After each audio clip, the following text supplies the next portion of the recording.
Hello, today I'm going to talk about Technology Enhanced Instruction, and this is for Teach Now Module 3, Activity 2. For this assignment, I interviewed 3 teachers at Crown Hill Elementary School, which is the school I work at. I interviewed a 4th grade teacher with 6 years experience, a 5th grade teacher with 20 plus years experience, and the teacher whose class I work in, a 4-5 split classroom, and she has 5 years experience. Each of these teachers uses technology in their classroom on a daily basis. At my school, the upper elementary classrooms have a Chromebook card available, and the 5th graders also have iPods. The teachers all use a math website called Zearn, where the students work through math lessons and assignments.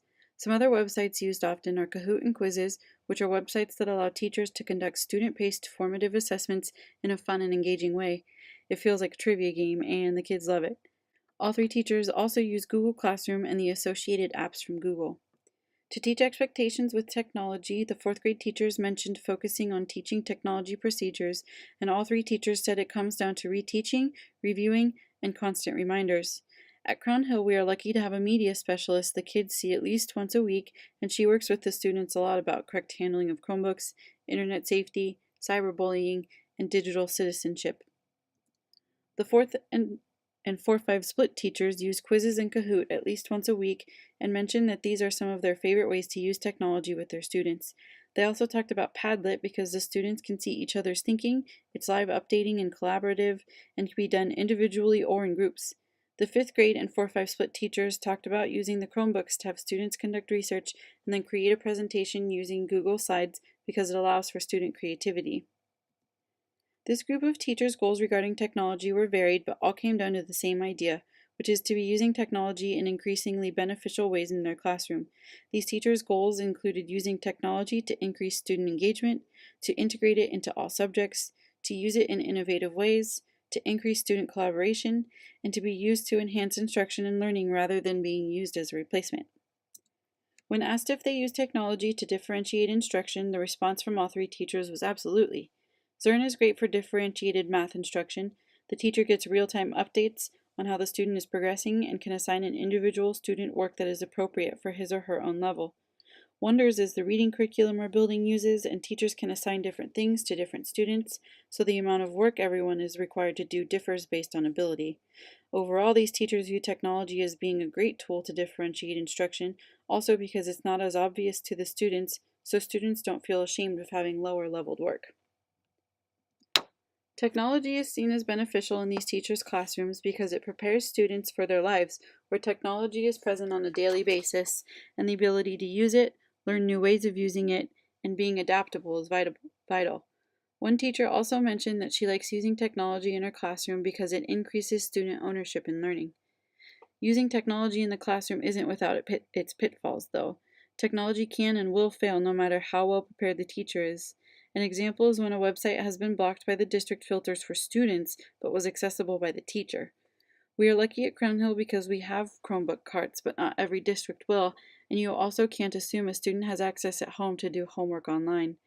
Because technology is expensive, there is a limited amount of types available in a public school, and when it breaks, it's not easily replaced. Associated with the high cost is also the fact that it can go out of date very fast and is expensive to update.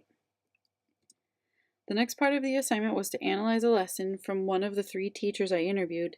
The teacher used technology in her lesson on the First Nations people of Washington to determine the main idea and supporting details in a text. The way technology was used was the website Newsela, on which students read an article about the Salish and Chinook people's language, food, and clothing, and take a small quiz about the article, and then complete an exit ticket before recess. This lesson met these ISTE standards for students. 1. Empowered learner. Students take a mini-quiz on Newsela after reading the article, and this therefore creates an artifact demonstrating their understanding of the article. And students must troubleshoot any problems that arise, with the teacher of course being available to help, but this demonstrates their ability to use and troubleshoot current technologies. And 2, digital citizen. Students engage in positive behavior because the teacher has balanced the use of technology with physical activity, because the teacher has planned this lesson well so that there is a recess after the 2 students have been using Newsela. And this teacher has met these ISTE standards for teachers. 3, citizen.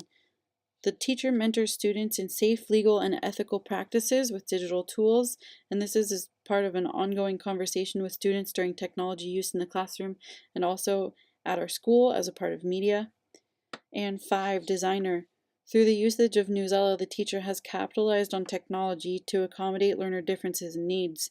Newsela allows for the teacher to set the appropriate reading level for each individual student, as well as in English or Spanish, which is an excellent way to differentiate instruction. And 6, facilitator. The teacher is working to foster a culture where students take ownership of their learning goals and outcomes, especially through the reading and sharing of the learning goals and success criteria at the beginning of the lesson. I believe that technology in this case has helped to achieve the lesson objectives. This teacher's use of Newsela is an excellent way to differentiate instruction because she was able to assign the same reading, but at each student's individual level, which I think gives each student a true chance to demonstrate his or her learning. I think the lesson could be modified in a few ways to meet more ISTE standards, which would increase its effectiveness as well as engage students further. I would like to see a Flipgrid assignment added in before the students were required to turn in the exit ticket. I think if the students created a minute-long Flipgrid video in which they had to state the main idea of the text and then provide 3 supporting details, it would give them a chance to be a creative communicator, which is ISTE standard for students number 6. Planning for and then filming a video on Flipgrid would also allow students to be creative and to share their videos with their classmates, who can then leave comments and reactions. This addition to the lesson would also bring in more of the ISTE standard for students number 2, Digital Citizen, because the students would be responsible for publishing their video to Flipgrid, and it would further tie into the ongoing discussion in the classroom of how to be a responsible digital citizen and how to cultivate and manage their digital identity. To conclude and give some final thoughts, I'd like to share my checklist for technology in the classroom. These are questions I plan to use to guide the use of technology while developing my own lesson plans.